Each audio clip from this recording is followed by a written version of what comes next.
We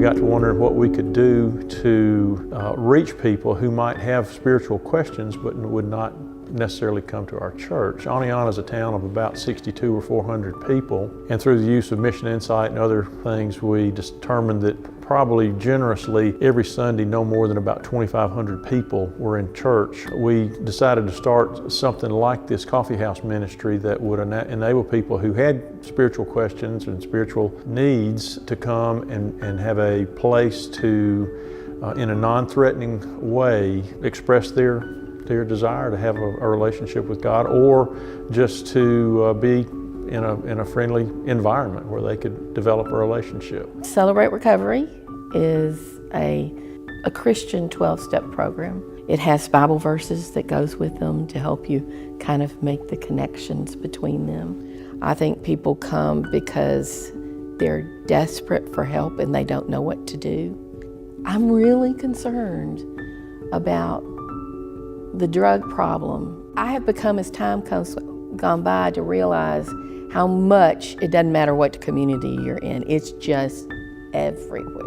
Well, I originally was serving in Huntsville, where I had the concept of Viewpoint doing this new out-of-the-box, not conventional worship service. I made connection with Trinity here in Birmingham, who is interested in my concept and my idea. So what that looks like is I want to integrate spoken word, dance, theater into my worship style, just to make a mark and an impression on someone's walk with Christ. So I think at the end of the day, that's what's exciting, the people that we're going to attract, the new people that are going to come in Trinity, and lives are going to be transformed. We are having ESL classes at Druid Hills United Methodist. ESL stands for English as a Second Language. We also have a spiritual devotion in the middle of the class time that focuses on both reading and listening and speaking to keep practicing our English, but using the Bible and a devotional activity to do that. I noticed that we do have a lot of Latino neighbors, and a lot of them aren't fluent in English yet, so I thought this is a good outreach ministry for us to do. We had prayed so much about God doing whatever He wanted to do through this ministry and reaching whoever He wanted to reach, but we didn't really know what that would look like.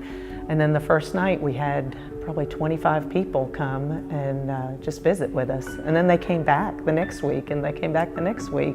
So on the first day of class, we always use the story of Pentecost for our devotion.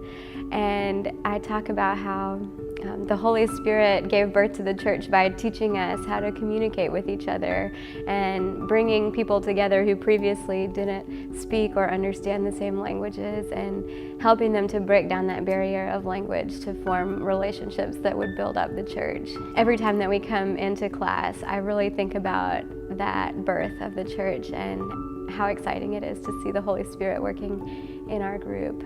Homewood, as far as like stats go, is very evenly distributed as far as Black, Latinos, white folks, Asian. It's a really good mix of people here.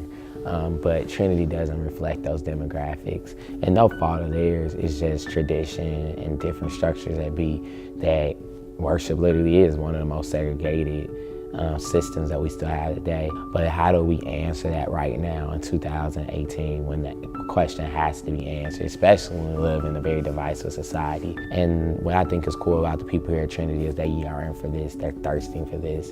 Before I even knew what a viewpoint was, I think they were praying for a viewpoint to come, because they've been wanting something, posture, standing, to attract different types of people to their church. So I'm just happy to be a vessel to help that prayer come into flourishing. Right from the very beginning, we have been amazed at what the people that God has brought to us. The very first night, we had several that were in church. We had several that were not in church. We had a Buddhist, self-proclaimed Buddhist individual came. We had a lady who was attending the Mormon church. Every week after week, you have these people who are saying, I'm lost, I need to be found. My lay leader once said, if we had to choose between 11 o'clock worship and 6:30 Celebrate Recovery, we should choose 6:37 Celebrate Recovery, because there are more people walking in the door who want to know Jesus in 1 month than in 5 years. There have been times in which we've been serving dinner to more people than we have on Sunday morning. At this point, 80% of our congregation helps with Celebrate Recovery. And that's amazing. Though we're not big, together we have seen this as a calling. The scriptures talk so much about the vulnerability of immigrants, and we see that in our society. So I'm excited to be participating in something where I think God is bringing us together with folks who are vulnerable and helping us to provide hospitality.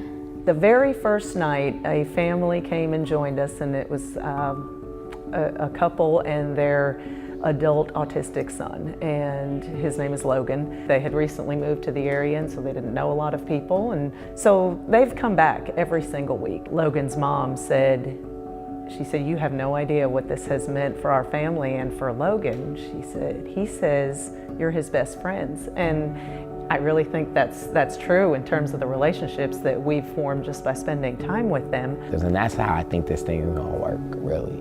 I think it's us really being clear that we want all types of people to be at the table, helping us make decisions, helping us form the worship style.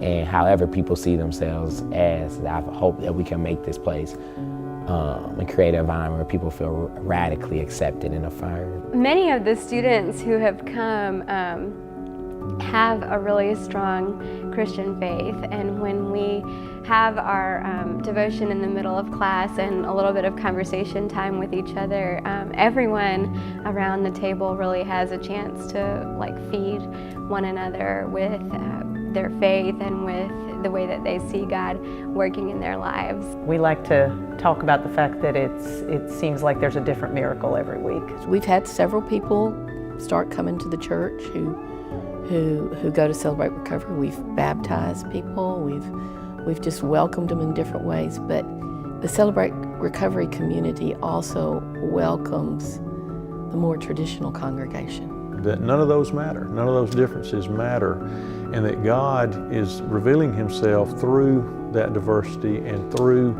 what He's teaching us, that we're all part of God's kingdom, and that if we allow Him to work in our lives, God will work in our lives and draw other people to Him.